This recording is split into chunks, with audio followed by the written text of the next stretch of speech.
Don't put me down. That was what her eyes said. She could not speak. Not a single word, not ever.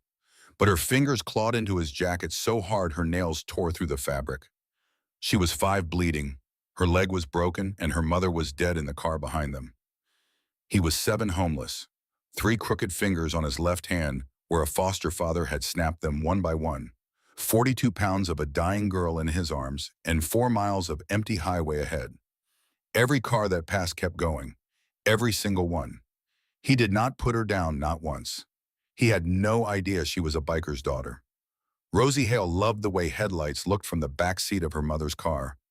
They came in pairs, always in pairs, sliding across the ceiling like slow-moving fish in a dark aquarium. She would press her forehead against the cool glass of the window and watch them glide, and sometimes she would sign to her mother through the rearview mirror, and her mother would sign back one-handed, keeping the other on the wheel, and they would have conversations that no one else on the road could hear or understand. That was their secret. The whole world talked with sound, but Rosie and her mother talked with light and shape and the precise architecture of fingers. And Rosie believed with the unshakable certainty of a 5-year-old that their way was better. Tonight they were driving home from Rosie's grandmother's house. Route 9 cut through the Virginia woods like a scar that never healed. 2 lanes, no street lights, trees pressing so close on both sides that the road became a tunnel. Rosie's mother, Ellen Hale, drove carefully. She always drove carefully when Rosie was in the car. The rearview mirrors was angled so Rosie could see her mother's face, and Ellen kept glancing into it, not to check traffic, but to check on her daughter to make sure she was still awake, still watching, still there. Rosie signed through the mirror. "Are we almost home?" Ellen smiled and signed back. 20 minutes, baby." Rosie pressed her nose against the glass again. The trees were black. The sky was blacker. Mile markers appeared in the headlights and vanished, counting down like a clock she could not hear ticking. She traced a star on the fogged window with her index finger. Then another, then a moon. She never saw what happened next. She felt it. The car lurched sideways with a violence that threw Rosie against her seatbelt so hard the breath left her body. The world tilted. Glass exploded inward. Metal screamed, but Rosie did not hear the screaming. She felt it, though, felt it in her bones, in her teeth, in the way the car seemed to fold around her like a fist closing. Then the car was airborne, or at least it felt that way, and then it was not, and the impact was so total, so absolute, that Rosie's vision went white, and her body stopped belonging to her. When she opened her eyes, she was lying in grass. Wet grass. Cold. The sky was above her, full of stars she had just been drawing on the window, and her left leg was wrong. She knew it was wrong before she looked at it because the pain was a living thing, a creature with teeth that had clamped onto her below the knee and would not let go. She looked anyway. The leg bent at an angle that legs were not supposed to bend, and the sight of it made her stomach clench and her vision swim. She turned her head. The car was in the ditch, nose down, one headlight, still working, throwing a sick yellow glow across the torn earth. Steam hissed from the engine. The driver's side was crushed inward. And her mother was there, half in the car, half out, her blonde hair hanging down her arm, extended her hand open as if she had been reaching for something when the world stopped. Rosie signed with frantic hands. "Mama, Mama, Mama." Her mother's eyes were open. But Rosie knew even at 5, even without words, even without sound, that open eyes did not always mean someone was looking back. There was a difference between present and gone, between alive and the thing that comes after, and she could see it in the way her mother's face held no expression at all. Not pain, not peace, nothing. Like a house with the lights off and nobody home. Rosie dragged herself toward the car. Her broken legs screamed with every inch, and the scream traveled up through her whole body and came out as a sound she could not hear, but felt in her throat, raw and animal.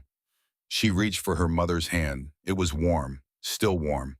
But it did not close around her fingers the way it always did, the way it had closed around her fingers 10,000 times before at crosswalks and in grocery stores, and on the first day of school when Rosie had been afraid and her mother had squeezed once, twice, 3 times, "I love you." Their code, 1 squeeze for each word. Rosie squeezed her mother's hand. Once, twice, 3 times. Nothing came back. She lay there in the grass beside the car, beside her mother, beside the ruin of everything she had ever known, and she signed into the dark. Please, help, please. Her hands moved fast, desperate, the signs crumbling into each other, the way words slur when someone is crying too hard to speak. But there was no one to see them. The road above was empty. The night was vast and indifferent, and Rosie Hale was 5 years old and could not call for help because she had never been able to make a sound that anyone could hear. The silence that had always been her world, the silence she had been born into, the silence that she had filled with signs and expressions, and the beautiful language of her hands became a prison.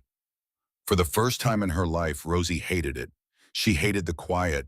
She hated that she could not scream.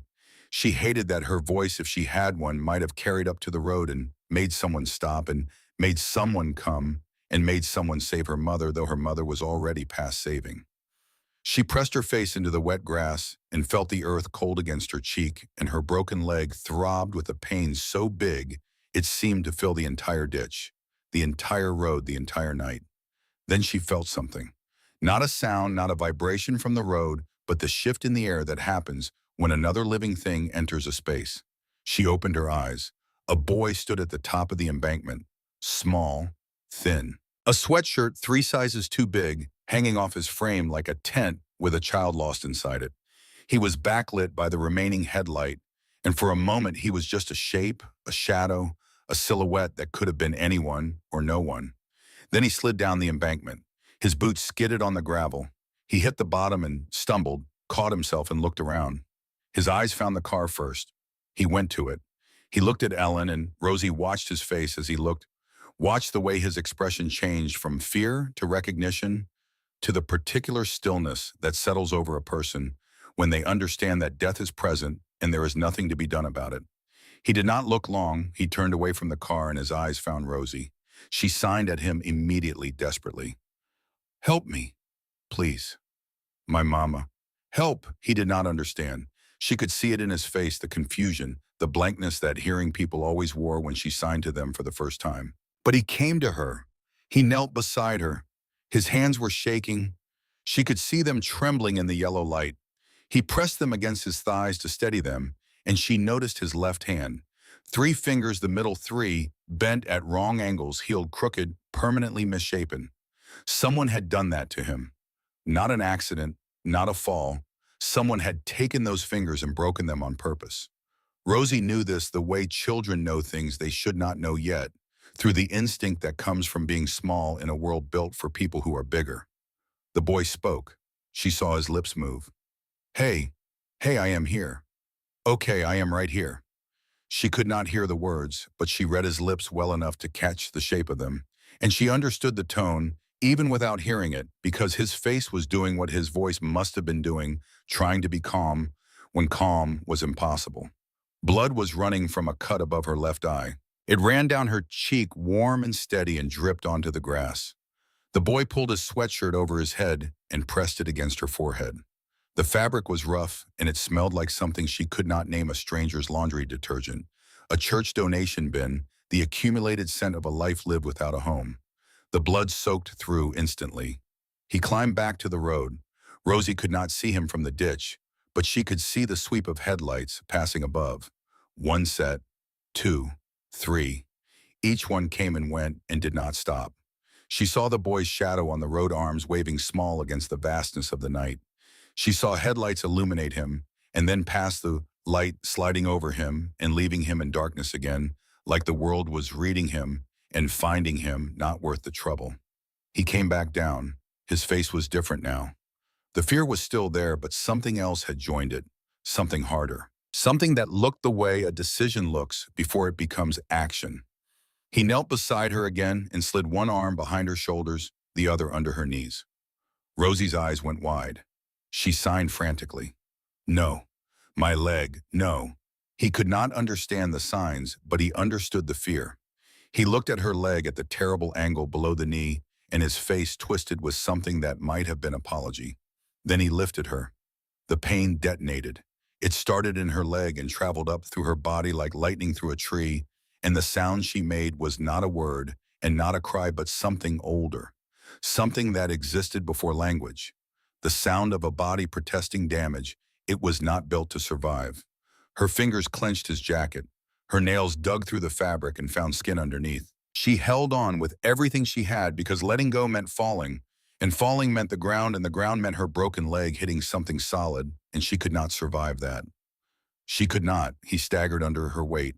He was 7 years old and she was 42 pounds, and 42 pounds was nothing to an adult, but everything to a child whose arms were thin and whose legs were built for running away, not carrying someone toward. His knees buckled.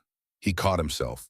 He adjusted her against his chest, and she felt his heart hammering against her cheek fast, while a drumbeat she could not hear but could feel in the bones of her skull. He started walking. Rosie buried her face against his shoulder. The fabric of his jacket smelled like the sweatshirt, like absence, like no one. His body was warm, though, despite the cold, despite the thinness of him. She could feel the heat of him through the layers, and she clung to it the way a person clings to a fire in winter. Not because it was enough, but because it was all there was. He was talking. She could feel it in his chest, the vibration of his voice against her ear, a low, steady hum that she could not decode into words, but could feel as rhythm, as pattern, as the pulse of someone forcing himself to keep going by filling the silence with sound. She did not know what he was saying. She would learn much later that he had been talking about pancakes, about the real syrup, the thick kind that got everywhere and would not come off your fingers, about a future where he was big enough to make pancakes every single day. He was talking about a life that did not exist yet, a life that might never exist, but speaking it into the dark was the only thing keeping his legs moving. And his legs were the only thing keeping her alive. A car approached. Rosie felt the light before she saw it, the glow against her closed eyelids. She opened her eyes and saw headlights washing over them, illuminating the scene, a boy carrying a bloodied girl on the shoulder of a dark highway. The image that should have stopped traffic. She felt the boy shift her to one arm, agony, lancing through her leg, and wave the other. The headlights swept past. The car did not slow. The darkness returned. Another car, another set of headlights, another failure. The light came and went and came and went, and each time it left, Rosie felt something die in the boy's body. Not his strength, though that was going too. Something else. The belief that someone would come. She felt it leaving him in degrees, like heat leaving a body, and she wanted to tell him that she understood, that she knew what it was like to reach out and be ignored, that her whole life was built on the experience of trying to communicate with people who could not or would not understand. But she had no way to tell him anything he could comprehend. So she held on. She dug her fingers into his jacket and held on, because holding on was the only language they shared. He stumbled. The ground rushed up. Rosie felt the tilt, the sickening acceleration of falling, and then the boy twisted his body in midair with an instinct that came from somewhere deeper than thought. He turned so that his left shoulder hit the asphalt, first curling around her, cradling her broken body against his chest so that she would not touch the ground. The impact was brutal. She felt it travel through him, felt the shock wave of bone on pavement, felt his entire body seize with pain. A pebble dug into his temple. The road was cold against his cheek. He lay there. Rosie lay against his chest, both of them breathing in ragged gasps. She could feel his lungs expanding and contracting against her, the rhythm broken, the pattern destroyed. He was hurt. She could feel it in the way his body had gone rigid, in the way his shoulder was positioned, in the way his breathing had changed from steady to something desperate. She lifted one hand from his jacket and signed against his chest. "Thank you," the fist moving in a slow circle, over and over. She did not know if he could see it. She did not care. It was all she had to give. He got up. She felt the effort of it in every part of him. The way his arms shook, the way his legs refused and then obeyed, the way his entire body protested, and he overruled it with something that was not strength, but was stronger than strength. Stubbornness, refusal, the absolute unwillingness to be the kind of person who lay down and let someone die. He started walking again. His gait was different now, uneven. His left shoulder hung lower than his right. Each step was a negotiation between will and muscle, and she could feel the negotiations happening, could feel the moments where his body said no and he said yes anyway. Somewhere around what must have been the third mile, though, Rosie had no way to measure distance. Her breathing changed. She felt it before she understood it, her chest rising unevenly, her lungs refusing to fill completely, her heartbeat stumbling over itself like a runner hitting a wall. Her vision blurred. The stars above smeared into streaks of light.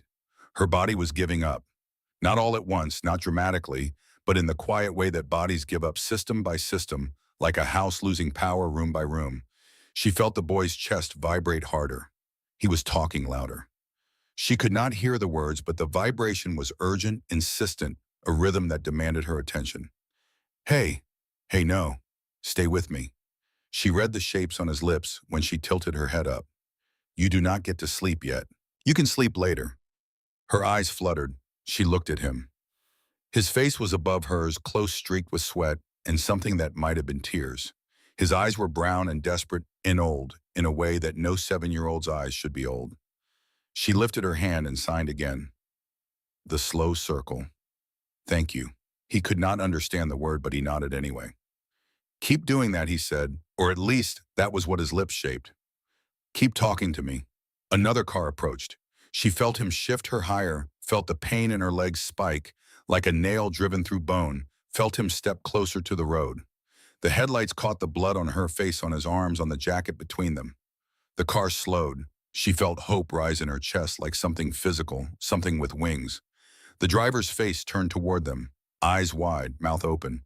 The car sped up and passed. She felt the boy's body see, not collapse, sag. The difference was small but absolute. Collapse meant giving up. Sagging meant carrying the weight of one more disappointment and on top of all the others. She reached up and touched his face, one small hand against his cheek. He flinched, then stilled. He looked down at her, and something passed between them that neither of them had the language for, a recognition that transcended words and signs and every form of communication humans had ever invented.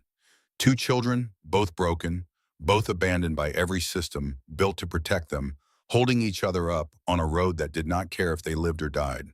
He kept walking. The 4th mile nearly killed him. Rosie could feel it. His arms had gone past numb into something else, a heavy dead weight that somehow still held her through sheer force of a will that his 7-year-old mind could not name, but his 7-year-old heart understood completely. His back was a ruin. His legs had stopped being legs and become machines, pistons firing on fumes, muscle memory, doing what conscious effort could not sustain. Then she saw them. Lights, not headlights, not moving, fixed, faint and distant, yellow and white, steady. A gas station. The boy's chest vibrated with new urgency. You see that? She felt the words through his ribs. That is it. That is where we are going. We are almost there, Dawn.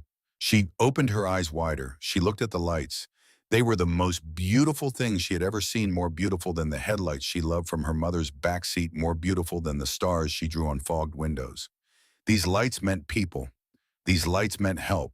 These lights meant that the boy who had been carrying her for miles through the dark might finally be able to put her down. He crossed the last stretch in a stagger that had no right to be called walking. His feet hit the edge of the gas station lot, and she felt his chest expand as he opened his mouth and screamed with everything he had left. She could not hear the scream, but she felt it in his bones, felt it rattle through his rib cage, and into hers felt the vibration of a voice that had been steady for 4 miles, finally shattering under the weight of everything it had held back. People appeared, a woman running, a man looking up from his phone, faces at the window of the store, hands everywhere reaching, taking, lifting. The body lowered her to the concrete, slowly, carefully, every movement controlled, despite the shaking. Rosie felt the ground under her, hard and cold but stable, and she felt his arms withdraw, and the absence of them was like losing a wall she had been leaning against. She searched the faces around her until she found his. He was standing a few feet away, swaying, his arms hanging at his sides like dead things. Blood on his jacket, blood on his hands, her blood, his sweat. He was looking at her with an expression that held everything and said nothing, and she wanted to tell him something that was bigger than thank you, bigger than any sign she knew, but her body was giving out, and her hands could barely move. She lifted one trembling hand and made the sign, a fist moving in a slow circle over her chest. Thank you. He nodded. Sirens in the distance growing louder, paramedics lifting her onto a stretcher, an oxygen mask covering her face. The doors of the ambulance beginning to close. She turned her head. She found his eyes one last time through the narrowing gap. She signed something, small, slow, deliberate. The doors closed.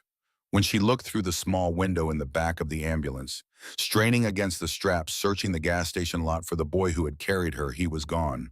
The concrete where he had stood was empty. Just a trail of blood drops leading into the darkness beyond the light, growing smaller and smaller until they disappeared.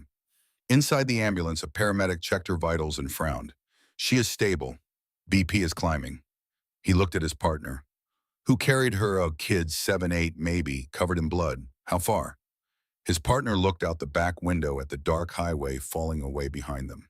Miles, miles. That is what the people at the gas station said. Miles. The paramedic looked down at Rosie. 5 years old, 42 pounds, broken leg, concussion. Blood loss carried for miles through the dark by a child who was barely bigger than she was. Where is he now? Gone. What do you mean gone? I mean gone. Disappeared. No name, no ID, no nothing.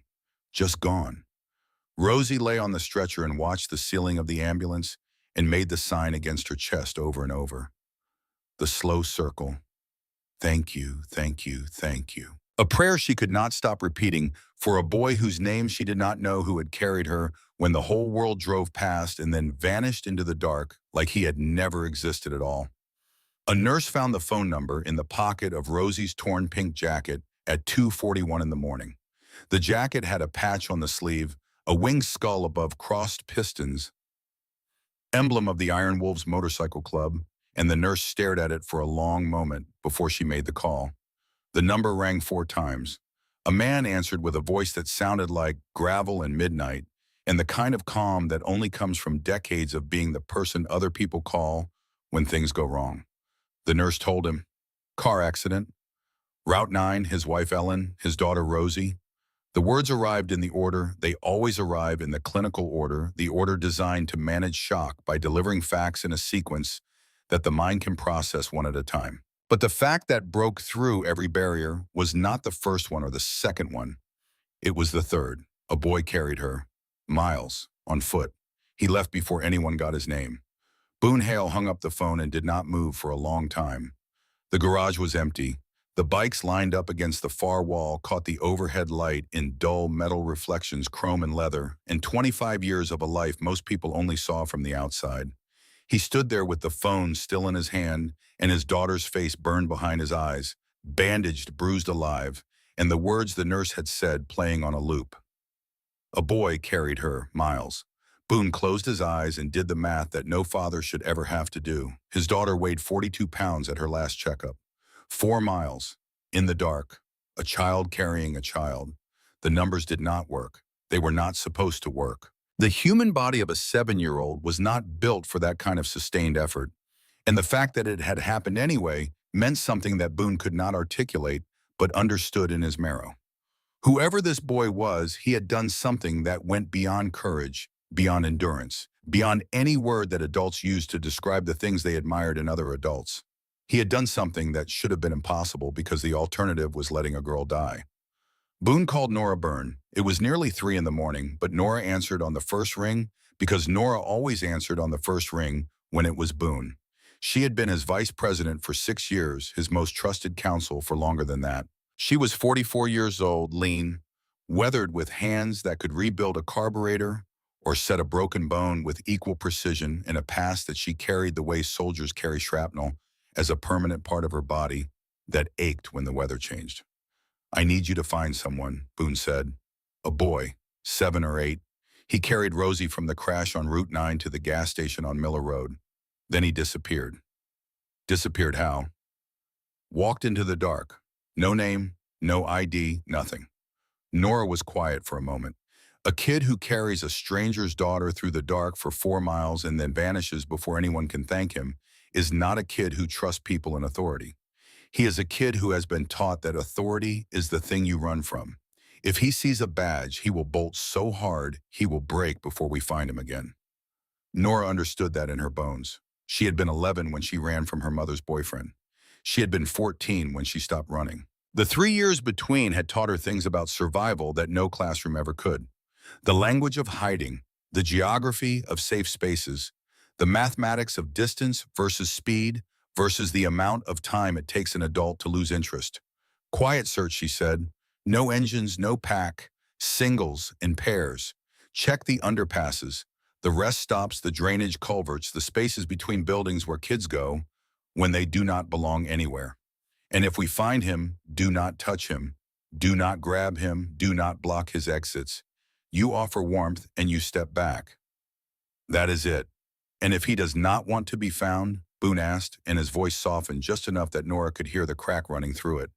Then you make sure he does not die before morning. That is all. The call ended. Within 40 minutes, 8 members of the Iron Wolves were moving through the area around Route 9 in a pattern that looked like nothing and covered everything. No rumbling engines, no formation riding. Singles on quiet bikes, pairs on foot spreading out through the dark with the calm efficiency of people who knew how to find things that did not want to be found. They had done it before, not for children usually, but the principle was the same. You look in the places that do not show up on maps. Boone drove to the hospital alone. He took the truck, not the bike. Quieter, less conspicuous. He needed to see his daughter before he could be anything else. Before he could be the president, the searcher, the man who made decisions. First, he needed to be her father. The hospital hallway smelled like antiseptic and recycled air. A nurse met him at the door to Rosie's room with a face that was carefully professional and eyes that gave away everything. She is stable, the nurse said. She has been asking for you. Asking? The nurse caught herself. Signing. She has been signing for you, Boone nodded and walked in. Rosie was propped on pillows, small bandaged IV dripping. Her blonde hair was matted and dark with dried blood on one side, and her left leg sat in a brace that looked enormous against her tiny body. Machines beeped softly, measuring her life in numbers that climbed and fell and climbed again. She was awake. Her eyes locked onto him the instant he crossed the threshold, and her hands started moving before he was halfway to the bed. Daddy, the boy. Where is the boy? Boone sat on the edge of the bed and took her hands, gently held them still for a moment, then signed back. We are looking for him.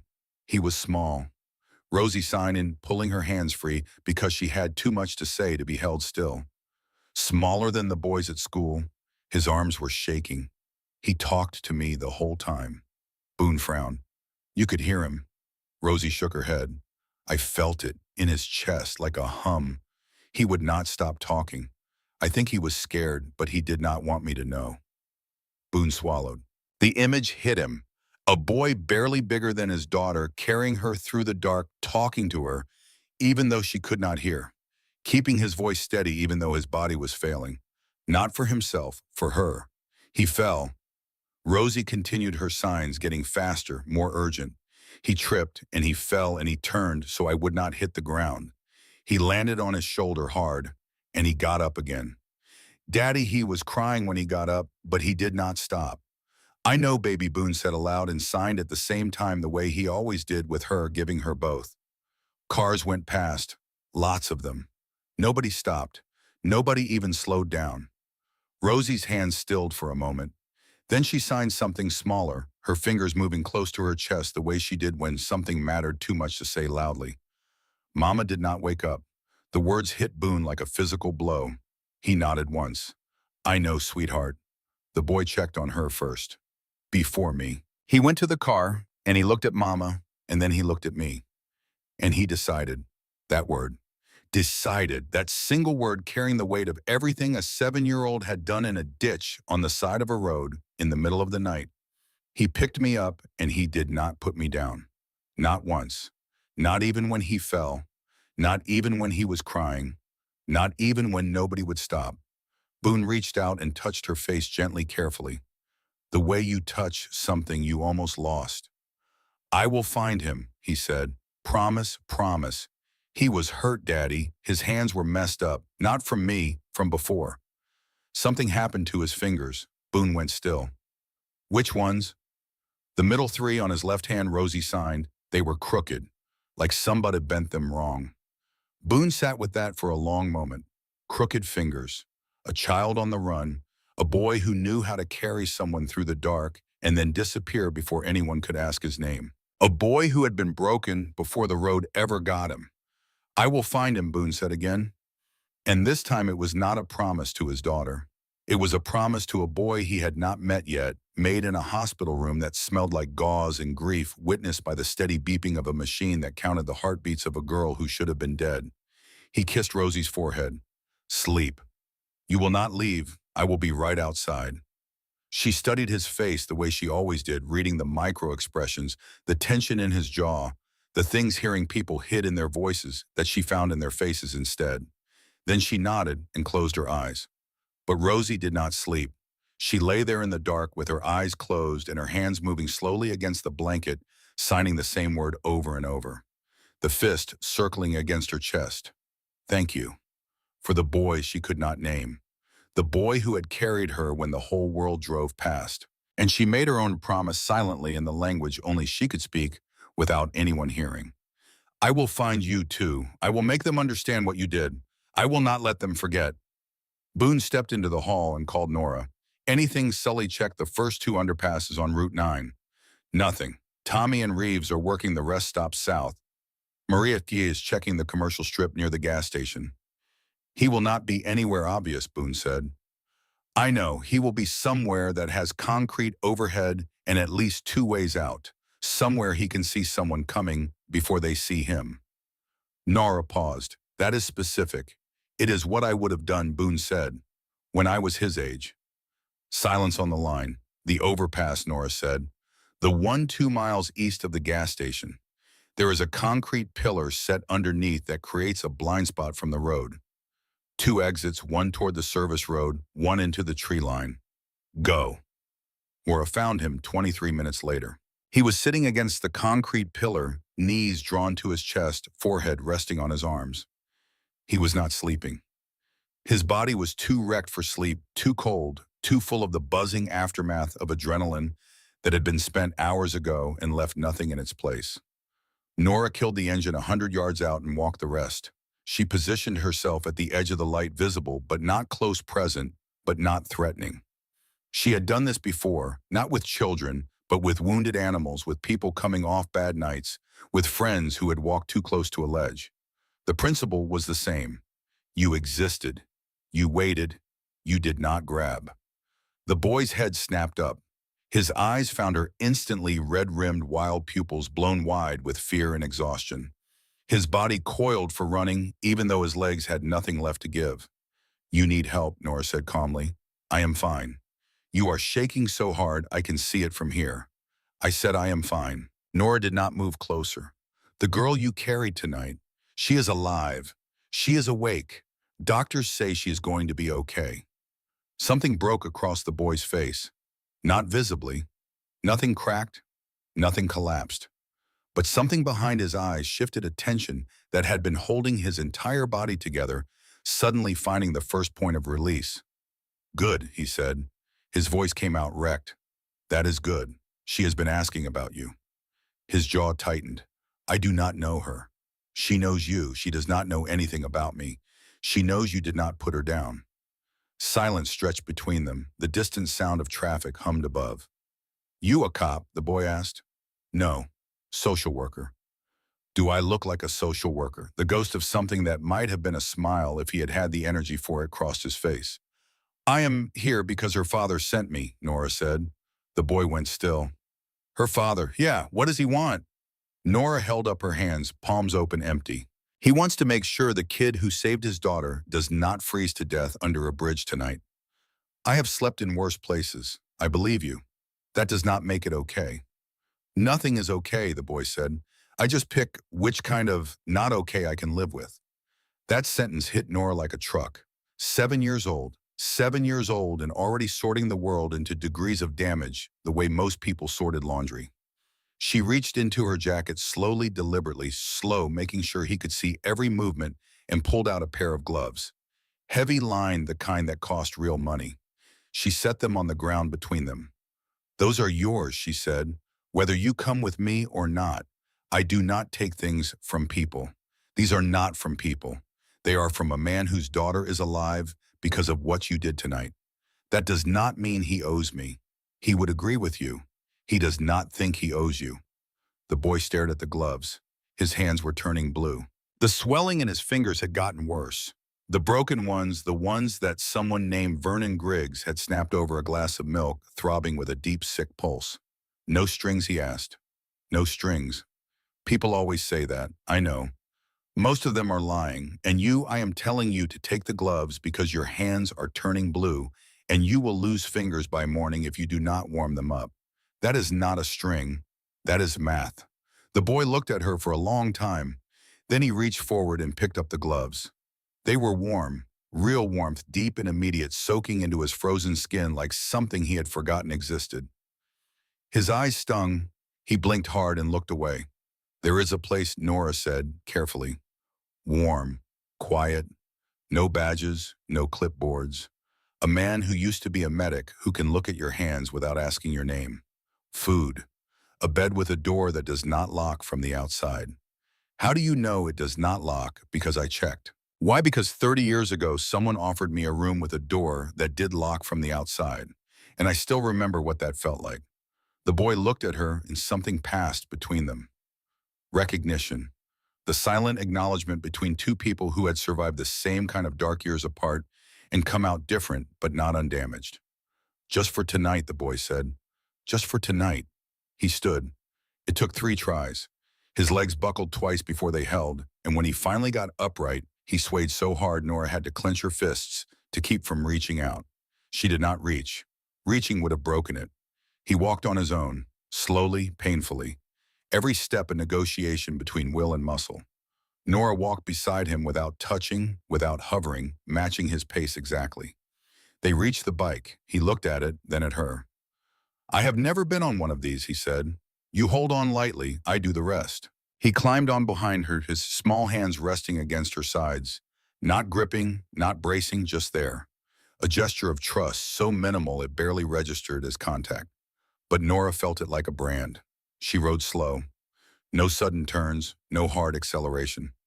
They arrived at a low building on a back street. No sign, no announcement, just warmth behind the windows. Inside, heat wrapped around the boy like a blanket he had not asked for. His knees buckled immediately. He caught himself on a workbench, face burning with shame. Sully Parrish was already moving. The gray-haired medic crossed the room in 4 steps, hands, gentle eyes assessing. Sit, he said. Not a command, a professional evaluation disguised as a word. Oshan. The boy sat. Sully cut away the damp jacket, peeling back layers of cold and blood and exhaustion. His hands moved with the steady precision of a man who had put soldiers back together in places worse than this. 3 fingers, Sully said quietly, examining the boy's left hand. Old breaks, healed wrong. He looked up. Who did this? The boy met his eyes. Does it matter? Yeah, kid, it matters. A man named Griggs.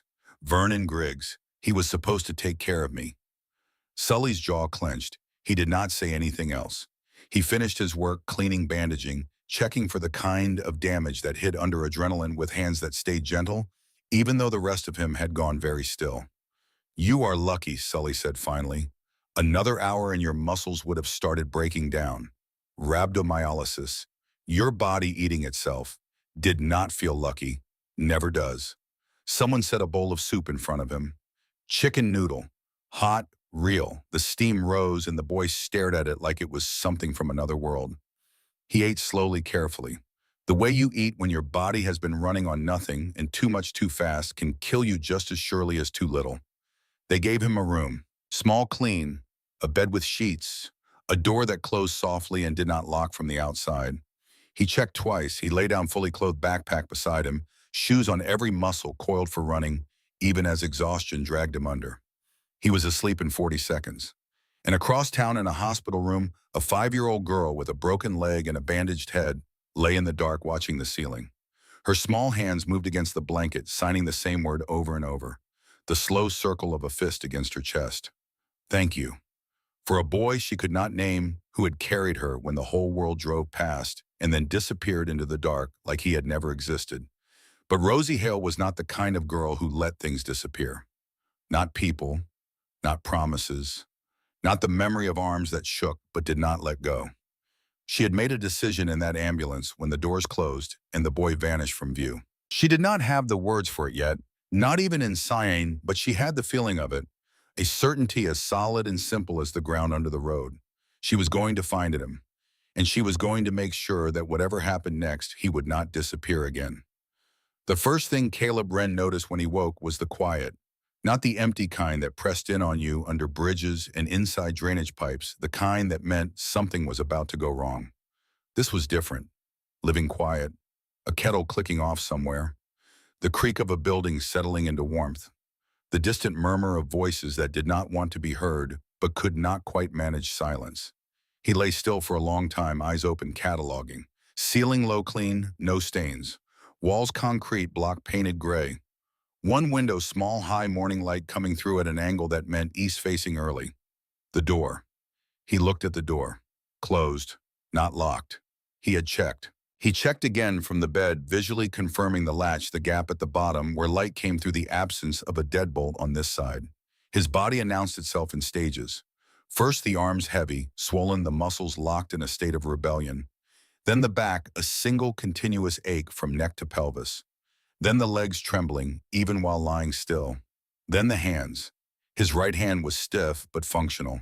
His left was a disaster.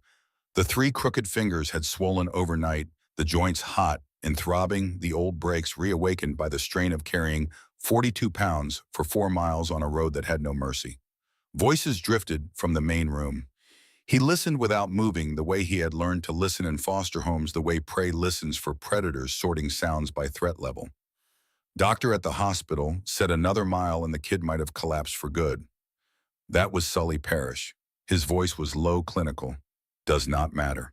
Nora Burns' voice. He did not collapse. He made it. I am saying his body was right at the edge. Rhabdomyolysis, kidney stress, hypothermia, starting to set in. He is 7. His muscles are not built for that kind of sustained load. Nora is right. Boone Hale. Calm. Final. He made it. That is what matters now. Give him space. Space. Caleb turned that word over in his mind. Nobody had ever used that word about him before. In foster care, they used words like placement and compliance and behavioral adjustment, words that sounded like help and felt like handcuffs. Space was new. He walked into the main room. A few people sat around a scarred wooden table with coffee mugs. They looked up when he entered. Not all at once, not like an inspection, just noticing. Morning, Sully said. Morning. A plate slid across the table. Eggs, toast juice. He sat and ate slowly, his eyes moving around the room, cataloging exits out of habit. Front door, back hallway window, behind the kitchen counter. 3 ways out. Good. Boone stood by the window with his phone in his hand. His posture looked relaxed, but Caleb could see the tension in his shoulders, the way his thumb pressed hard against the phone case, the way his jaw held something back. A call ended. Boone turned and met the boy's eyes. She is awake, asking about you. Caleb's fork stopped halfway to his mouth. The girl Rosie. Her name is Rosie. Rosie, Caleb repeated the name. It felt strange in his mouth. Real. Giving her a name made her a person instead of a weight he had carried through the dark, instead of a responsibility he had accepted without thinking, instead of the warm, shaking body pressed against his chest for 4 miles that he could still feel like a phantom limb. Is she okay? Broken leg, concussion, but she is talking. Well, signing, she has not stopped since she woke up. Caleb nodded slowly. Good. Boone watched him. She wants to know if you stopped walking. I did not. I told her that. Silence settled between them. Not heavy, not uncomfortable. The kind of silence that existed between 2 people who understood that not everything needed words. Cops, Caleb asked. Boone did not flinch at the shift. Some. They know you exist. Paramedics filed a report. Gas station has security footage. The eggs turned to cement in Caleb's stomach. Footage. Grainy but clear enough. Clear enough for what? Clear enough to show a kid carrying a kid. It is already moving through channels. Caleb pushed the plate away. His appetite vanished like it had never existed. They will run it through the system. Match it to my file. Missing juvenile last placement. Vernon Griggs fled 11 days ago. His voice was flat, mechanical, reciting facts the way a prisoner recites a sentence. They will flag me as a flight risk and push for emergency placement. Boone raised an eyebrow. You know how this works. I have been through it 3 times. 3. First home I was 4, the Solomons. She was okay. He drank. I got moved after he hit her and they found me hiding in a closet. Caleb recited it without emotion. Facts, just facts. Second home, the Crawfords. Two other foster kids. The older one liked to hold my head underwater in the bathtub. I told Mrs. Crawford. She said I was making it up for attention. I told the social worker. She wrote it down and nothing happened. Boone's hand tightened around his coffee mug. Third was Griggs. Caleb looked down at his left hand, the three crooked fingers. He broke these because I left the milk out on the counter. He told the emergency room I fell off my bike. They believed him. Or they pretended to. Same thing. It is not the same thing, Boone said quietly. It felt the same. Boone set the mug down. I am not going to tell you the system works, because you already know it does not. Not always. Not for kids like you. Kids like me, Caleb repeated. Kids who fall through. Kids who are small enough to disappear inside the paperwork. Caleb studied him. You sound like you know. I was 7 when my father left me in a parking lot with a garbage bag full of clothes. I waited for him for 2 days. He never came back. The room went quiet. Nora looked at the table. Sully exhaled slowly through his nose. Caleb stared at Boone. What happened to you? I survived. The way you were surviving. By making decisions that adults should have been making for me. And now Boone gestured around the room. Now I make decisions for real. And I do not leave people in parking lots. Something shifted in Caleb's chest, not trust.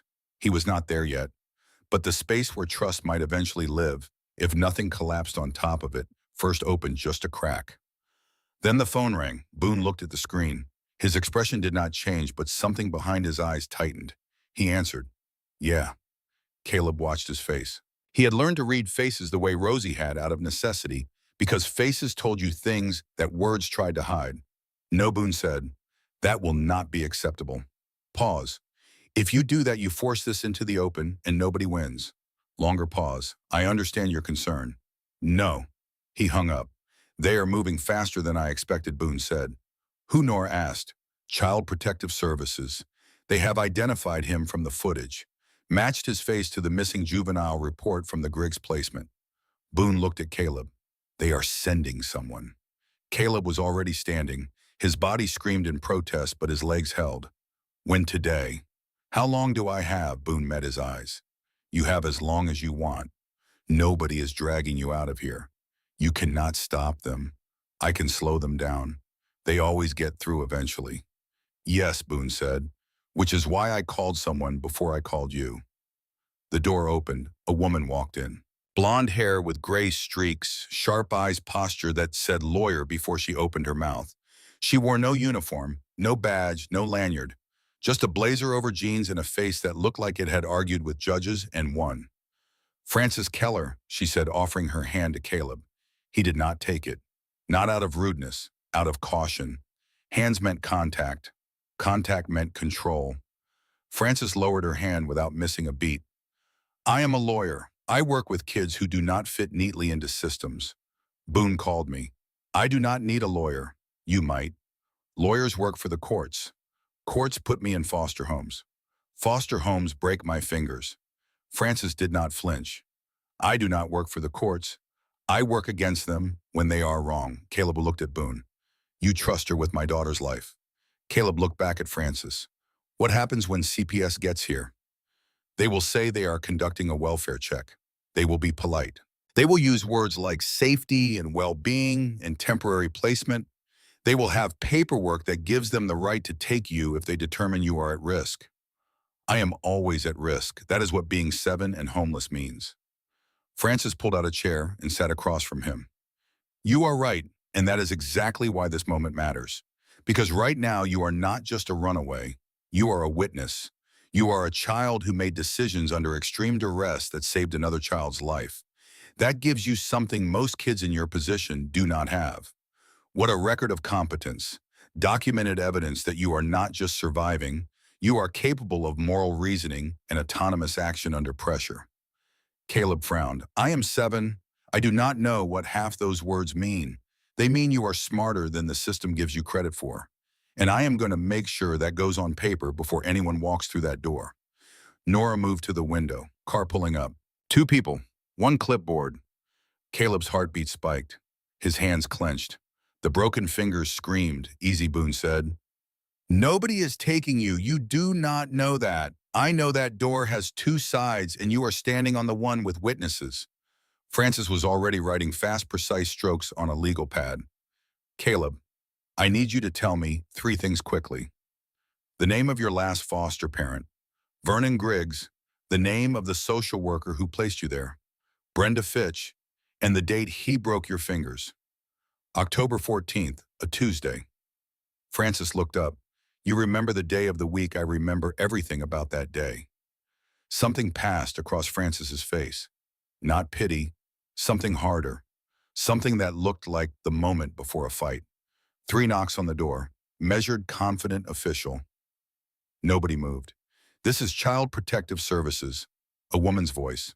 We would like to speak with the minor identified in last night's incident on Route 9. Caleb's breathing quickened. His eyes darted to the back hallway. 2 exits. He could be out the window in 8 seconds. Into the alley over the fence, gone before anyone got the door open. He knew how to disappear. He was built for it. Boone did not look at the door. He looked at Caleb. Only at Caleb. And he said one word. Choose. Not stay, not do not run, not trust me. Choose. The words sat in the air between them. And for 3 seconds, that felt like 3 years. Caleb Wren stood on the edge of everything he had ever been and everything he might become. He could run. He was good at running. Running had kept him alive when nothing else would. Running was the only skill the world had taught him that actually worked. But running meant the road again. The cold, the hunger, the bridges, the disappearing. And he was tired of disappearing. Open the door, Caleb said. Francis stood. Nora stepped back. Boone moved aside, not forward, not blocking. Aside. Making space. Caleb walked to the door on his own feet and opened it himself. 2 people stood there. Diane Mercer, blonde hair, neat clipboard at her hip, smile professionally warm. Behind her, Officer Wade Pruitt, hands clasped behind his back, badge visible, pretending to be casual. Hi there, Diane said. My name is Diane. I am here to make sure you are safe. I know what you are here to do, Caleb replied. You are going to ask where I came from. You will find out I ran. You will try to place me. Diane's smile held, but the warmth cooled by 2 degrees. We just want to talk. Then talk. But not here. Francis appeared behind Caleb. Francis Keller, representing the child's legal interests. We will meet at a neutral location. Riverside Community Center. Noon. Bring whoever you need. Diane's eyes moved past Caleb, past Francis, taking in the room. Leather patches the Iron Wolves emblem on a jacket near the door. Her expression tightened almost imperceptibly. This is an unusual environment for a minor, Diane said carefully. So was the Griggs household, Caleb replied. And you put me there. The words landed like a slap. Diane blinked. Officer Pruitt shifted his weight. Noon, Francis repeated. Riverside. Diane looked at Caleb for a long moment. He did not look away. He did not fidget. He did not shrink. He stood in the doorway of an Iron Wolves building with bandaged arms and broken fingers and eyes that belonged to someone 3 times his age, and he did not give an inch. We will be there, Diane said. The door closed. Caleb let out a breath that emptied his lungs completely. His hands were shaking. His heart hammered so hard he could feel it in his teeth. You did not run, Nora said. I wanted to, but you did not. No, Boone put his hand on the boy's shoulder. Brief light, not claiming, just acknowledging. That was the hardest part, Boone said. It is going to get harder, is it not? Yes, Boone said honestly. They will try to take me at the meeting. They will try. And if I say no, then we make them listen to why you are saying no, Francis said. And we put it on the record so loud they cannot pretend they did not hear. Caleb looked down at his hands. The gloves Nora had given him sat on the table. The bowl he had eaten from, small things, real things, things that had been given without conditions attached. I need to see her, Caleb said suddenly. Everyone stopped. Rosie, I need to see her. Before the meeting, Boone studied him. Why? Because she is the only person in this whole thing who did not choose to be involved. Everyone else, you, them, the cops, the lawyers, you all decided to be here. She did not. She was just in a car that crashed. And I need to look at her and make sure she is real. Make sure I did not imagine it. Make sure I did not carry someone through the dark for nothing. The room was very quiet. Okay, Boone said. We will go. They drove to the hospital in Boone's truck. Caleb sat in the passenger seat small enough that the seatbelt crossed his neck instead of his chest. He stared out the window at the city, waking up. People walking dogs, buses stopping, traffic building, all of it so ordinary, all of it so far from Route 9. Boone did not talk during the drive. He understood that silence was what the boy needed. Not the empty kind. The kind that said, I am here, and I am not going to fill this space with words you did not ask for. At the hospital, they walked in through the front entrance. No side doors, no sneaking. Boone had his hand near Caleb's back, but not touching. Close enough that the boy could feel the warmth. Far enough that he did not feel controlled. Rosie's room was at the end of a hallway. Boone stopped at the door. I will wait here. Caleb looked at him. You are not coming in. This is between you two. The boy stood there for a moment. Then he pushed the door open and walked in. Rosie was propped against pillows. Her blonde hair had been washed and pulled back. The bandage above her eye was fresh and white. Her leg sat in its brace. An IV dripped. Machines beeped. She was drawing. A small sketch pad balanced on her lap. A crayon in her right hand. Her tongue poking out slightly with concentration. She looked up. Her face changed instantly. Not relief, recognition. The kind that happens when someone you have been looking for walks through a door you have been watching. She set down the crayon and signed. Caleb did not understand the signs, but she pointed at him, then pressed her hand against her chest, then made the slow circle he had seen her make at the gas station. You, my heart. Thank you. He did not know that was what she said. He did not need to. Hey, he said. She signed again faster. He caught one shape he recognized. Boy. Yeah, he said. It is me. Rosie reached for the sketch pad and held it up. The drawing showed a road at night. Two small figures, one carrying the other. The one being carried had yellow crayon hair. The one carrying had brown. Above them, stars colored gold. Caleb stared at it, his throat closed, his eyes burned. He pressed his lips together hard and breathed through his nose. Because if he opened his mouth right now, something would come out that he was not ready to let go of yet. Something he had been holding since the first foster home, since the first broken promise, since the first time an adult looked at him and saw a problem instead of a person. Rosie watched him with those blue eyes, patient, steady, knowing in a way that had nothing to do with age and everything to do with being someone who had spent her entire life reading faces because faces were the only voices she had. She set the drawing down and signed one more thing, slowly, deliberately, making sure he could see every movement. She pointed at him. Then she made a walking motion with two fingers.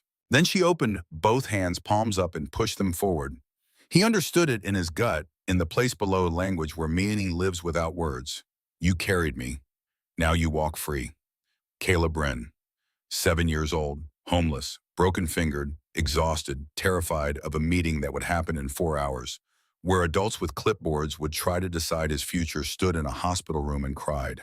Not loudly, not dramatically, just tears running down his face and falling onto the floor, while a 5-year-old girl who could not speak watched him with a kind of compassion that adults spend lifetimes trying to learn and rarely master. She reached out and touched his sleeve once. Grounding. Intentional. He wiped his face with the back of his hand. I am okay. She shook her head, a tiny fierce shake. Then she signed something short that he would learn later meant you do not have to be. Outside the room, Boone Hale leaned against the hallway wall, arms crossed, eyes closed, listening to a silence that contained more truth than any conversation he had had in 25 years of running one of the most respected motorcycle clubs in Virginia. His phone buzzed, a text from Francis. They are bringing 3 people to the meeting, legal CPS supervisor and a placement coordinator. They are not coming to talk, they are coming to take. Boone opened his eyes and texted back one word. Good. Because Boone Hale had buried friends. He had ridden with people who understood what it cost to look away. He had built a life on loyalty and consequence, and the simple, brutal principle that you do not abandon the people who show up for you. A 7-year-old boy had shown up for his daughter when the entire world drove past. And now that boy was standing in a hospital room crying for the first time in years because a 5-year-old girl had shown him something he had never been shown before. That being broken did not mean being worthless. The meeting was in 4 hours. CPS was bringing 3 people. A coordinator, the full weight of a system designed to process children like inventory. Boone pulled up Nora's number. How many can you get to Riverside by noon? Nora did not hesitate. How many do you need? Enough to fill a room, not as muscle, as witnesses. I will make calls. Boone hung up and looked through the small window into Rosie's room, where a boy who had nothing sat beside a girl who had everything, and neither of them cared about the difference. The system was waking up. It was stretching. It was putting on its polite face and sharpening its paperwork. But it had never met a child who carried another child 4 miles in the dark and refused to put her down. And it had never gone up against the Iron Wolves when the Iron Wolves had a reason to care. Noon was coming, and Caleb Wren was done running. But it was Rosie Hale who would change everything. At 10:47 in the morning, the nurse named Patricia Foley walked into Rosie's room to check her vitals and found the girl sitting upright, eyes bright, hands moving fast. Patricia had been learning basic sign language since Rosie was admitted and could catch roughly half of what the girl said. The half she caught was enough. Where is the meeting Rosie signed? What meeting, honey? The meeting about the boy, the one where they decide. Patricia hesitated. She knew about the meeting. The whole floor knew about it. Hospital gossip moved faster than morphine through an IV line. A CPS meeting about the mystery boy from Route 9 at Riverside Community Center noon. That is for the grown-ups to handle, sweetheart. Rosie's eyes hardened. It was a remarkable thing to see in a 5-year-old, that shift from child to something older, something that had been forged on a dark highway in the arms of a boy who would not put her down. The grown-ups drove past us, Rosie signed. Every one of them. Patricia opened her mouth, closed it. She did not have an answer for that. I need to be there, Rosie signed. He carried me. I can carry this. You have a broken leg, honey. You are not supposed to leave this bed. Rosie looked at her crutches leaning against the wall where a nurse had placed them after her physical therapy session that morning. She looked back at Patricia. She did not sign anything else. She did not need to. Her face said everything, and Patricia Foley, who had been a nurse for 22 years and had seen every kind of determination that human beings were capable of, recognized in this 5-year-old girl, a force that was not going to be stopped by a cast, a brace, a hospital policy, or the combined authority of every adult in the building. Patricia sighed. She looked at the crutches. She looked at Rosie. She looked at the door. Your father is going to kill me, she said. Rosie grinned, the first real grin since the accident. It hurt her bandaged forehead. She did not care. Caleb walked to the community center. Boone offered the truck. Francis offered a ride. He said no to both. And the way he said it, quiet, firm, without anger, made everyone understand that this was not stubbornness. It was strategy. A boy who walked in on his own feet was harder to call a victim, harder to call controlled, harder to carry out against his will. Every step hurt. His back had stiffened overnight into something that felt less like a spine and more like a rusted hinge. His legs trembled with a deep fatigue that sleep had not touched. His arms hung heavy at his sides, the muscles still swollen from carrying 42 pounds for 4 miles in the dark. But he walked. He arrived 7 minutes early, because early meant he got to choose his seat. He picked one facing the door back to the wall, the way he always sat in new rooms. 2 exits visible, the front entrance, and a fire door at the end of a short hallway. He noted both without looking directly at either. Francis was already there. Legal pad open, pen uncapped. 3 folders stacked in front of her. She had changed clothes since the morning. Blazer sharper, posture straighter. She looked like someone who had come to win a fight that the other side did not know had already started. Boone arrived next. He took a chair slightly behind Caleb and to the left. Not beside him, not in front. Behind. The position of a witness, not a shield. Caleb noticed, and something in his chest loosened just a fraction. Nora stood outside, leaning against the building, arms crossed. Sully sat in the parking lot on the tailgate of a truck reading a newspaper he was not actually reading. 2 other club members occupied a bench near the entrance, talking about football in voices that carried just far enough. Not threatening, not hiding, just present. At 11:58, the door opened. Diane Mercer walked in first. Behind her came Paul Stoddard, her supervisor. Thin, careful, his pen already out his eyes, cataloging the room with the quick efficiency of someone who spent his career calculating risk. Behind him came a third woman Caleb had not seen before. Younger, dark hair pulled back tight, carrying a folder thicker than Frances's. Her badge read placement coordinator. 3 people, 3 folders, 3 sets of eyes that landed on Caleb and held. Diane smiled. The same smile from that morning. Professional, warm, practiced. Thank you for agreeing to meet. I did not agree, Caleb said. I chose. There is a difference, Diane's smile flickered. She recovered. Of course, she sat down across from him and opened her folder. Let me start by saying that what you did last night was remarkable. Everyone in this room recognizes that. Caleb waited. But our concern today is not about last night. It is about right now, about making sure you are in an environment where you can heal and be supported. I have heard that before, Caleb said. I understand you have had difficult experiences with... You put me in Vernon Griggs's house. The room went still. Diane's pen stopped moving. Paul Stoddard looked up from his notes. The placement coordinator's folder closed slightly. The Griggs placement was, he broke 3 of my fingers. Caleb's voice was flat. Not angry, not dramatic. The flatness was worse than either would have been. October 14th, a Tuesday. I left the milk out on the counter. He grabbed my left hand and bent my fingers backward until they snapped. Not all at once. One at a time. He wanted me to feel each one. Diane's face had gone pale. He told the emergency room I fell off my bike. The nurse looked at my hand, and the doctor looked at my hand, and someone wrote it down. And everyone pretended that a 7-year-old's fingers just break like that from falling off a bicycle. Caleb held up his left hand. The 3 crooked fingers, permanent evidence of a system that had failed at every level designed to prevent exactly this. I told Brenda Fitch, my social worker. I told her exactly what happened. She wrote it in a file. Nothing changed. I stayed in that house for 3 more weeks, and every night Vernon Griggs stood outside my bedroom door at 2 in the morning and just breathed. Did not come in, did not have to. He wanted me to know he could. Silence. Absolute ringing silence. I ran because running was safer than the system you built to protect me. So when you sit there and talk about environments and support, I need you to understand what those words actually meant in my life. Paul Stoddard set his pen down. The placement coordinator had not opened her mouth. Frances let the silence hold for 3 full seconds. Then she slid a folder across the table. This is a medical report from Dr. Frank Hernandez, licensed physician documenting Caleb's current injuries. Page 2 details the healed fractures in his left hand. Fractures consistent with deliberate hyperextension, not a fall. Page 3 includes photographs of bruising on his torso that predates last night. Bruising in patterns consistent with being grabbed by adult hands. Diane opened the folder. Her eyes moved across the pages. Her expression changed, not dramatically, but in the small ways that mattered. The tightening around her mouth, the way her breathing shifted. These injuries were not documented in his file, Diane said quietly. No, Frances replied, they were not. The Griggs household passed all standard inspections.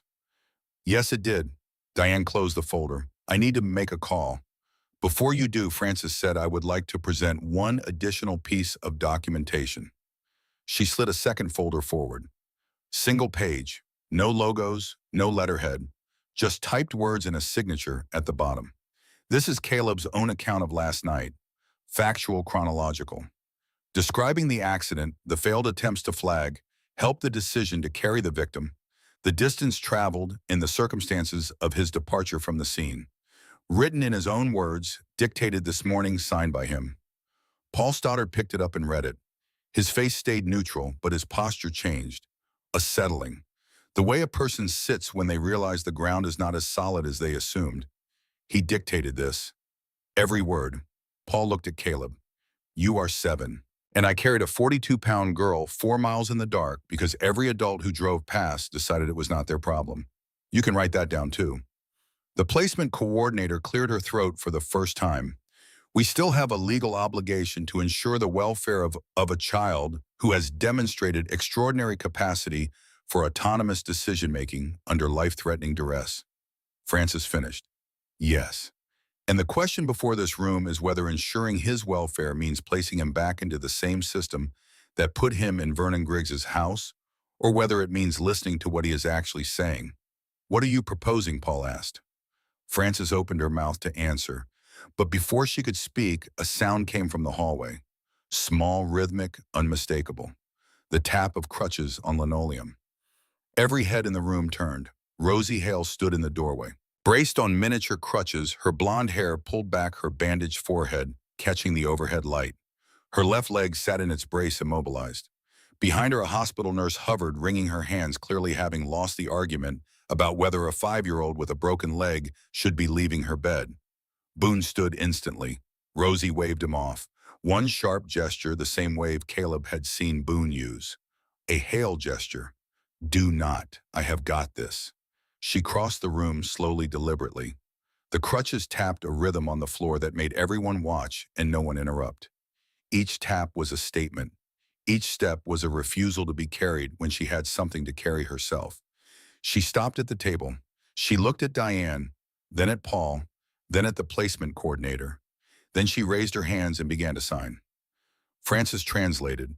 She had learned sign language 15 years ago for a client and never forgot. Her voice was steady, but barely. She says his name is Caleb. He told me he was okay when he was not. He told me to stay awake when I wanted to sleep. He fell on the road and he twisted his body so I would not hit the ground. He landed on his shoulder, hard, and he got up again. He was crying and he got up. Rosie's hands kept moving. Faster now, sharper. Cars passed us, a lot of them. Nobody stopped. He waved at every single one. Nobody stopped.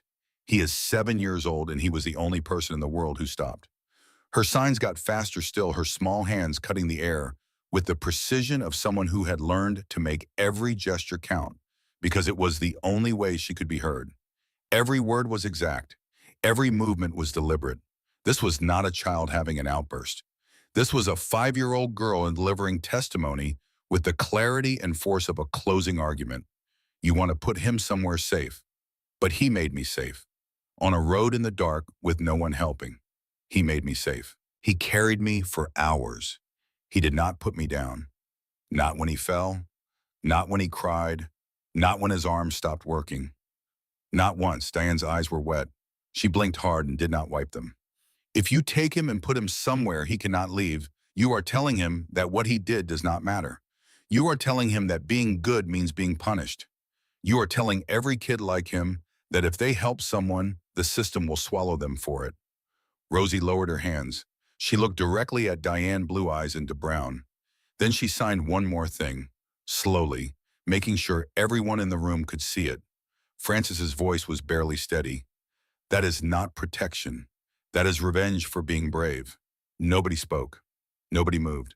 The clock on the wall ticked 4 times before anyone drew a full breath. Paul Stoddard set down his pen. He looked at Diane. Diane looked at the placement coordinator. The placement coordinator looked at her thick folder and for the first time since she had walked in, seemed to see it for what it was. Not a solution, a system. The Griggs file, Paul said quietly. When was the last review? Diane flipped through her folder. Her hands were shaking slightly. 6 months ago. Standard home visit. No issues flagged. Pull it. Today. Full audit. Interview the caseworker who signed off on it. Interview the ER doctor who treated his hand. And call the police. Diane looked up. The police, if what this boy is telling us is true, and I believe it is, then Vernon Griggs committed aggravated assault on a minor. That is not a casework issue, that is criminal. Caleb went very still. He had not expected that. He had expected arguments, resistance, the polite, immovable wall of a system that always found a way to do what it wanted, regardless of what a child said. He had not expected someone to actually listen. And regarding placement, Frances pressed. Paul looked at Caleb, really looked, not at a file, not at a case number, not at a problem to be solved, at a 7-year-old boy with broken fingers and a spine made of something the system had not anticipated. Voluntary check-ins, Paul said. Weekly, a medical advocate, not a caseworker. No placement unless he requests it. He paused. And this meeting goes on the record exactly as it happened. Every word. Diane started to speak. Paul raised one hand. Every word, Diane.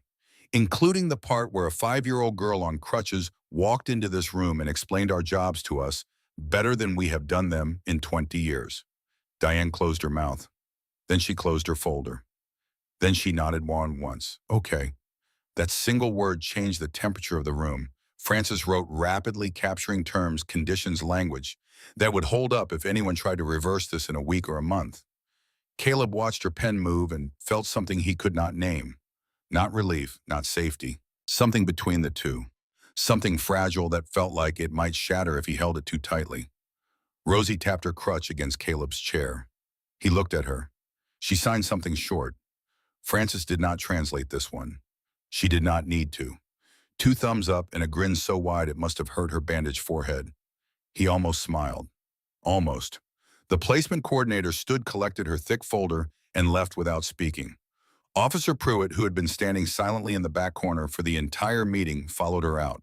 At the door, he paused and looked back at Caleb. "For what it is worth, kid," Pruitt said, "I have been a cop for 18 years, and I have never seen anyone adult or otherwise do what you did last night." Caleb met his eyes. "Then you should have been on Route 9. Maybe you would have stopped." Pruitt held his gaze for a moment. Then he nodded slowly and walked out. The room emptied in stages. Paul Stoddard shook Francis's hand. Diane approached Caleb and knelt beside his chair, bringing herself to his eye level. The first time she had positioned herself below him instead of above. "I am sorry," she said, "about the Griggs house, about all of it. That should not have happened to you." Caleb studied her face. He looked for the performance, the practiced warmth, the thing behind the words that meant, "I am saying this because I am supposed to." He did not find it this time. "I know," he said. "But it did." Diane nodded. She stood and walked out. At the door she turned. "The check-in schedule. When do you want to start?" "When I am ready." "How will we know?" "I will call." Diane hesitated. Then she accepted it and left. The room went quiet. Just Boone, Francis, Nora, who had slipped in during Rosie's testimony, Sully, who had appeared at some point near the back wall, and two children. One on crutches, one in a chair, who had just stared down a system built by adults and made it bend. "Well," Francis said, closing her legal pad, "that went better than I planned." "You had a plan?" Nora asked. "Several. Most of them involved me yelling more." Boone looked at Caleb. "How are you doing?" The boy sat very still for a moment. His hands rested on the table, the left one with its crooked fingers, the right one still swollen from carrying Rosie through the night. Both hands were trembling, not from fear, from the aftershock of standing still when every cell in his body had been trained to run. "I do not know," Caleb said honestly. "I have never done that before." "Done what stayed." Boone nodded. He understood the weight of that word in a way that most people never would. Rosie tugged Caleb's sleeve. He looked down at her. She held up the sketch pad she had somehow brought from the hospital. The drawing of the road. Two figures. Stars. She pointed to the drawing, then pointed at him, then signed something that made Francis's breath catch. She says, Francis translated quietly. "This is the only picture I ever drew where the ending is real." Caleb looked at the drawing for a long time, then he reached out and touched it with one finger. Gently. "The way you touch something that might disappear. Can I keep it?"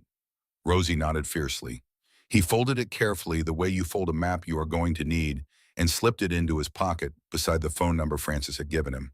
Two pieces of paper, one with a lawyer's number, one with a child's drawing. That was more than he had ever carried before. More than the backpack, more than the water bottle and the granola bar and the sweatshirt that smelled like a stranger. Those were survival tools. These were something else.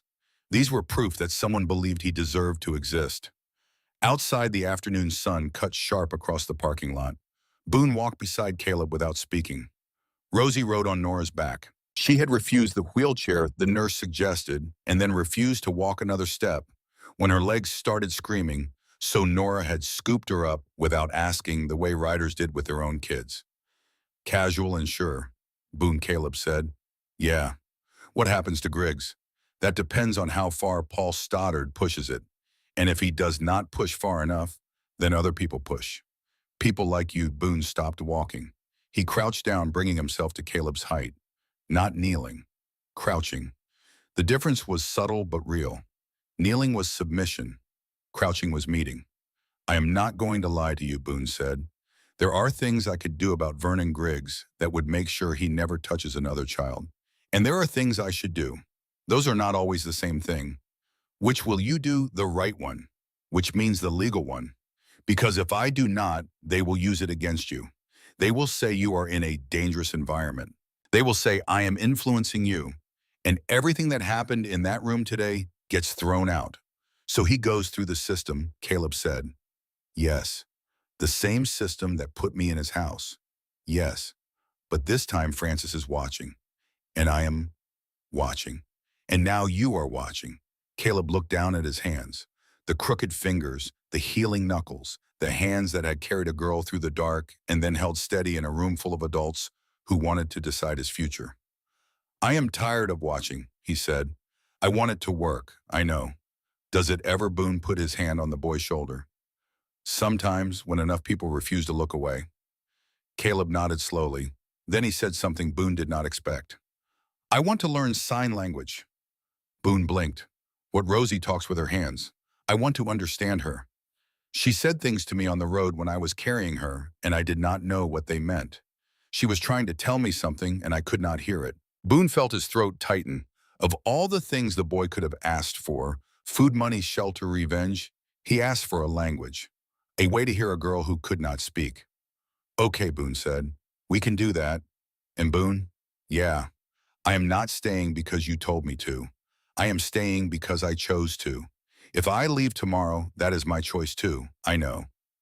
Good, because I have never stayed anywhere by choice before, and I need to know what that feels like. Boone stood up. He did not smile. He respected the weight of what the boy had said too much for that. The door stays unlocked, Boone said, whether I walk through it or not. Caleb nodded once. Then he turned and looked across the parking lot at Rosie, who was still on Nora's back, waving at him with both hands, her grin enormous, her bandaged forehead catching the sunlight. He raised his right hand slowly and made the sign she had taught him in the hospital room, a fist moving in a small circle over his chest. Thank you. Rosie's face lit up. She signed it back faster, bigger, with the uncontained joy of a 5-year-old who had just been understood by the one person she most wanted to talk to. And 3 blocks away in an unmarked car, Diane Mercer sat with her phone in her hand and a file open on her lap. The Griggs file. She had pulled it on the drive back from the meeting. She was reading it for the 4th time. Everything was in order, every checkbox checked, every form signed, every inspection passed. And a 7-year-old boy had 3 broken fingers and nowhere to sleep. She picked up her phone and dialed a number she rarely used, the direct line to Internal Affairs. This is Diane Mercer, CPS Field Supervisor. I need to report a systemic failure in placement oversight, case number 2024-7734. Subject Vernon Griggs, and I need it flagged as urgent. She paused. Because a child just told me the truth in a room full of people, and I am done pretending I did not hear it. Vernon Griggs was arrested on a Tuesday morning, the same day of the week he had broken Caleb's fingers. The boy found a bitter symmetry in that, though he did not say it out loud. Boone told him the facts without softening them. They picked him up at 6 in the morning. Aggravated assault on a minor. 3 counts. The ER doctor who treated your hand recanted his original report. Said he knew the injury was not consistent with a fall, but did not want to get involved. Caleb sat at the kitchen table, hands wrapped around a mug of hot chocolate that Sully had made without being asked. Did not want to get involved, he repeated. No. A doctor, yes. Caleb looked down at his left hand, the 3 crooked fingers that would never straighten all the way. He could have stopped it. 1 phone call, 1 honest report. And instead, he wrote bicycle accident and sent me back. I know. How many other kids did Griggs have after me? Boone hesitated. That was answer enough. How many too? The mug stopped halfway to his mouth. Are they okay? Francis is checking. Caleb set the mug down. His hand was shaking. Not from cold, not from exhaustion, from something hotter than both. If he hurt them, if he did what he did to me, then it goes into the case. Every count, every kid, every failure. And the social worker, Brenda Fitch. Under review. She signed off on 3 consecutive home visits without flagging any concerns. Because she did not look. Because she did not look, Boone agreed. Caleb pushed back from the table.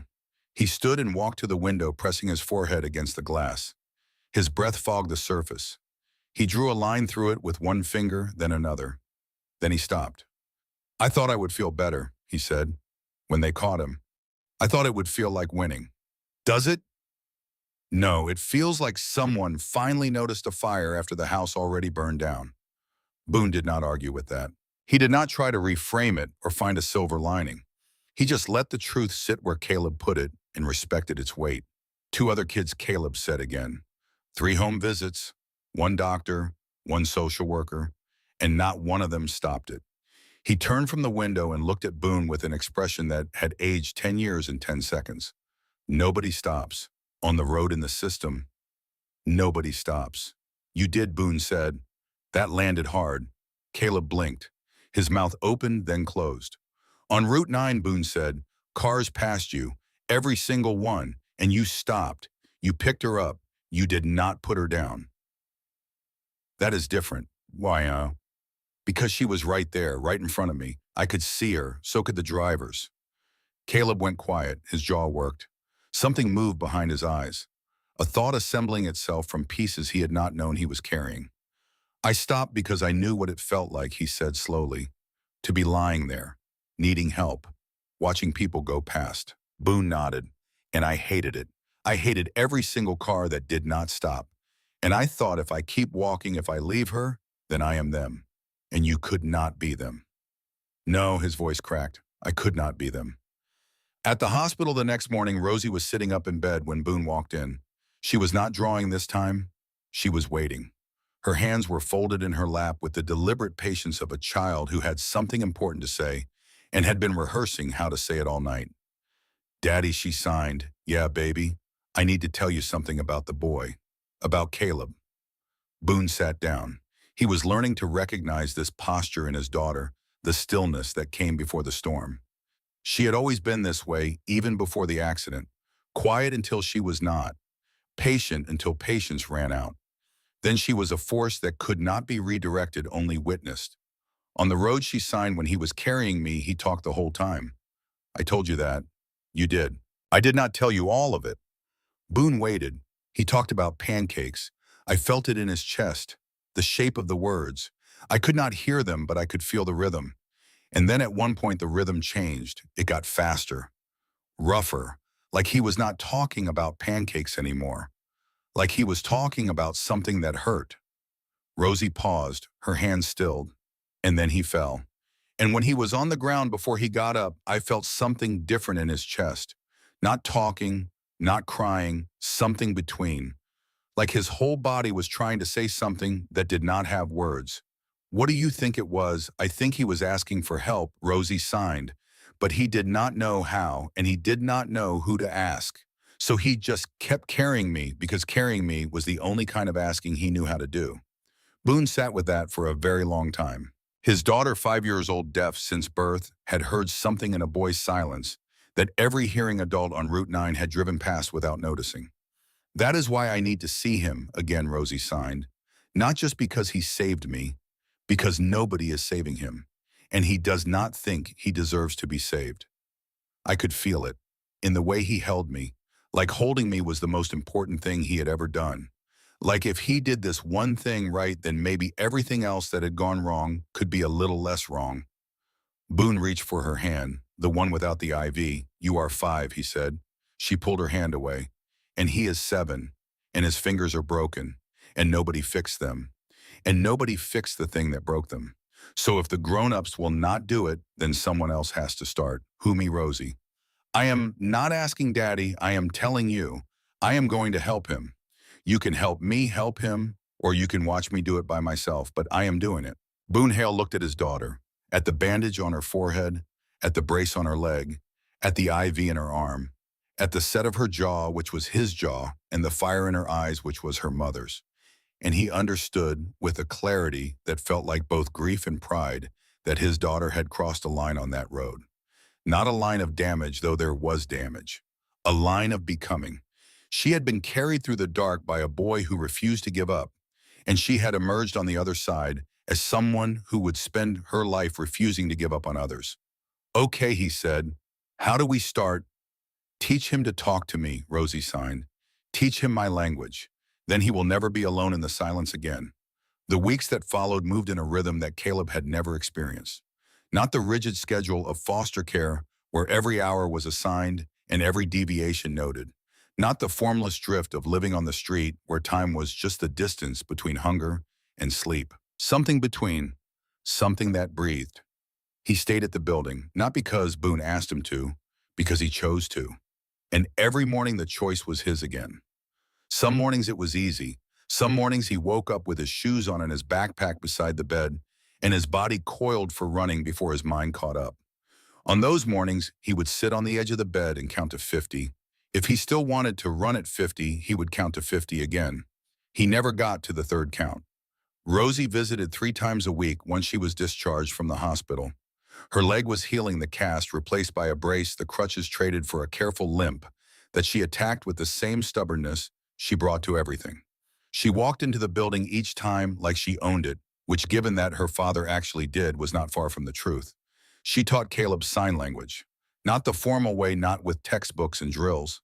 The Rosie way. She would point at something, sign the word, make him repeat it, and shake her head with exaggerated disappointment when he got it wrong.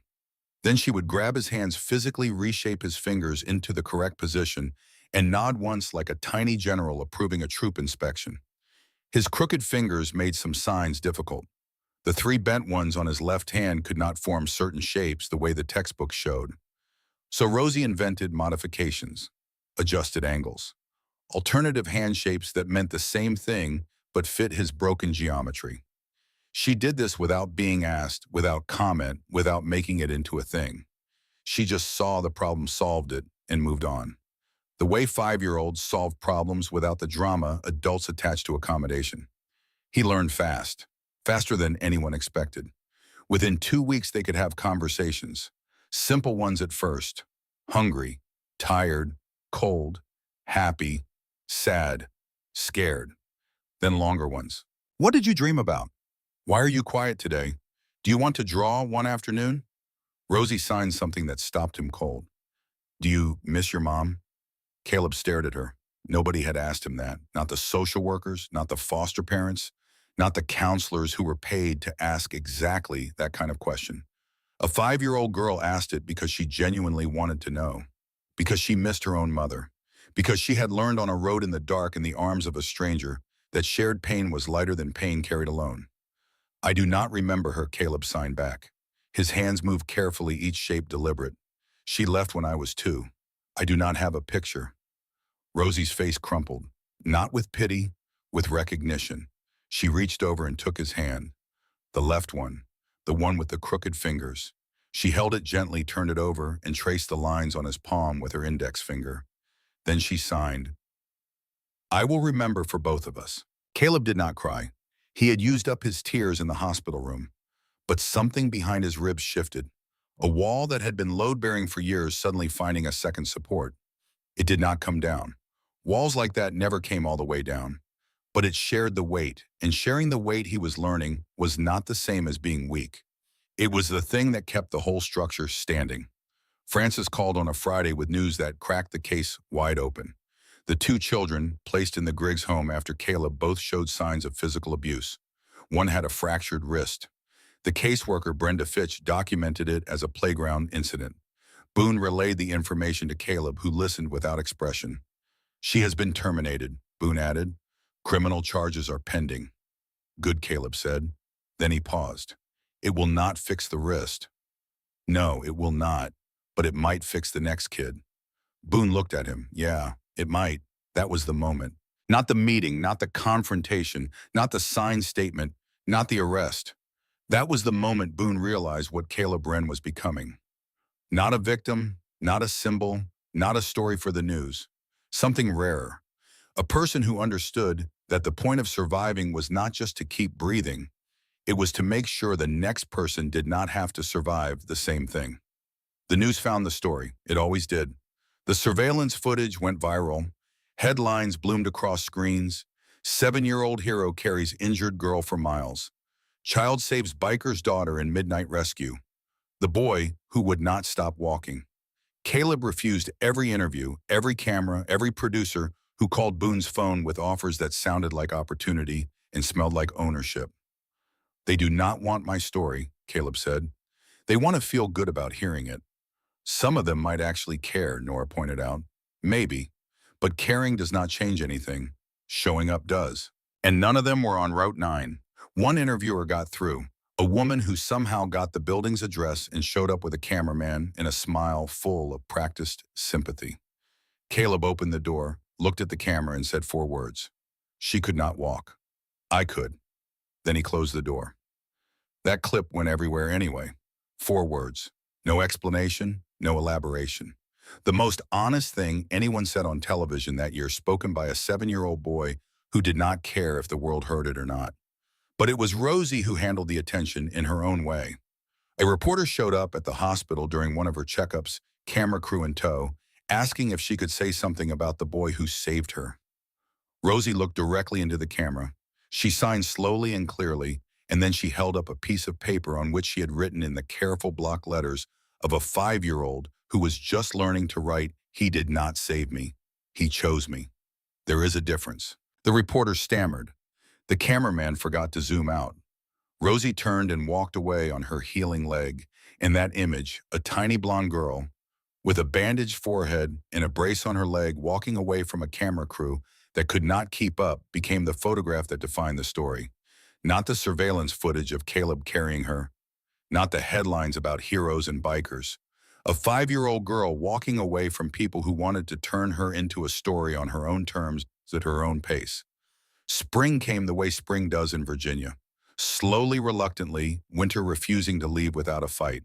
Caleb grew half an inch, his arms healed. His back stopped hurting on most days. The bruises faded, the cuts became scars. The swelling in his hands went down enough that he could sign with Rosie without wincing. His left hand would never be right. The 3 crooked fingers would always be crooked. But they worked. They signed, they held pencils and forks. And once the hand of a 5-year-old girl who was afraid of thunder and needed someone to sit with her until the storm passed. Rosie's leg healed. The brace came off. The limp faded to almost nothing. She walked with a confidence that had not been there before the accident, a sureness in each step that came from knowing she had been carried when she could not walk and had walked when others tried to carry her decisions for her. She did not talk about her mother often, but sometimes late in the afternoon when the light came through the windows of the building at the same angle it used to come through the windows of her bedroom at home, she would go quiet. Her hands would still, and she would sit with the silence that was both her world and her mother's absence and let them exist together without trying to make one smaller to fit the other. Caleb would sit with her during those times. He did not sign. He did not speak. He just sat his shoulder against hers, his broken hand resting on his knee, and let the quiet be what it was. 2 kids in a room with a door that did not lock, missing different things, finding in each other a presence that did not demand performance or explanation or gratitude. Just presence. Just being there. Boone never adopted Caleb. Caleb never asked him to. What they built instead was harder to name and harder to break. Not a legal relationship, but a chosen one. The kind where the door stayed unlocked and the choice stayed real, and the word family was never spoken because it had been ruined too many times by people who used it as a cage. What they had did not need a word. It just needed showing up. And they both did every day, without contracts or conditions or the fear that tomorrow would look different than today. On a morning in late April, Caleb packed his backpack. Not to run, to walk. He did that now, took long walks through the city alone at his own pace, learning what it felt like to move through the world without being chased by it. He stopped at the door. Boone, yeah, I am coming back. I know, I just wanted to say it out loud so it is real. Boone met his eyes. It is real. Caleb nodded. He opened the door and stepped out. The sun was warm. The street was ordinary. People walked past without looking twice at a skinny kid with a backpack and a left hand that did not close all the way. He walked 3 blocks before his phone buzzed. A text from Rosie sent through her father's phone, transcribed from sign language by a nurse who was learning to keep up. "Where are you going?" He typed back with his right hand. His left rested in his pocket, fingers curled around the folded drawing she had given him in the hospital. 2 figures, one carrying the other. Stars colored gold. Walking, he typed. "Where forward?" A pause. Then 3 emojis. A pancake, a star, and a thumbs up. He laughed out loud on a public street. The sound surprised him so much, he stopped walking. He could not remember the last time he had laughed like that. Unguarded. Unplanned. pulled out of him by something warm instead of pushed out by something sharp. He started walking again. Behind him, the road stretched back toward Route 9, toward the ditch, toward the night that had changed everything. He did not look at it. He did not need to. The road was behind him. It would always be behind him. And the weight he had carried down it, the 42 pounds of a girl who could not walk in a world that would not stop that weight, was hers now. She was walking on her own. And so was he. Not because the world had fixed itself, it had not. Systems still failed. Adults still looked away. Children still fell through cracks that everyone could see and nobody bothered to fill.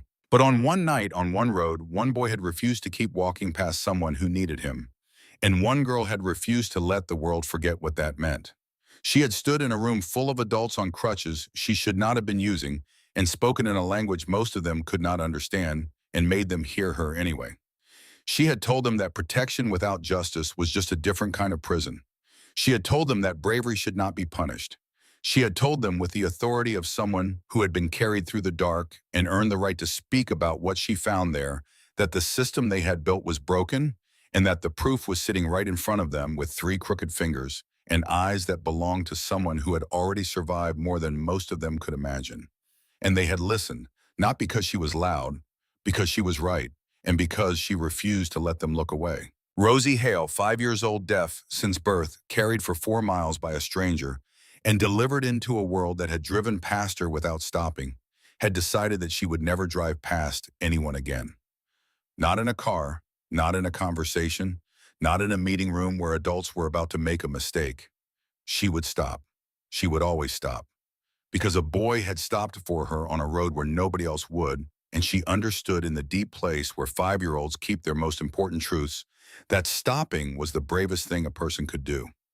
And somewhere in a building with an unlocked door, Boone Hale stood at the window and watched a boy walk down the street, getting smaller with distance, but not with diminishment, and he thought about parking lots and garbage bags and fathers who never came back, and daughters who were carried through the dark by strangers, and he understood something he had not had the words for until this moment. The world does not save you. People save you. Specific people in specific moments making specific choices that cost them something. A 7-year-old boy with broken fingers choosing to pick up a girl he did not know. A 5-year-old girl on crutches choosing to walk into a room where she was not invited. A man who had been left in a parking lot choosing to never leave anyone else. The door stayed unlocked. The road stayed behind them. And Rosie Hale's drawing, 2 small figures under golden stars stayed folded in the pocket of a boy who was learning one step at a time that forward was a direction he was allowed to walk in and that he did not have to walk it alone. He kept walking, not carrying anyone this time, not running from anything, just walking steady and sure into a future that did not chase him, a future that for the first time in 7 years simply waited for him to arrive. And he did, one step at a time.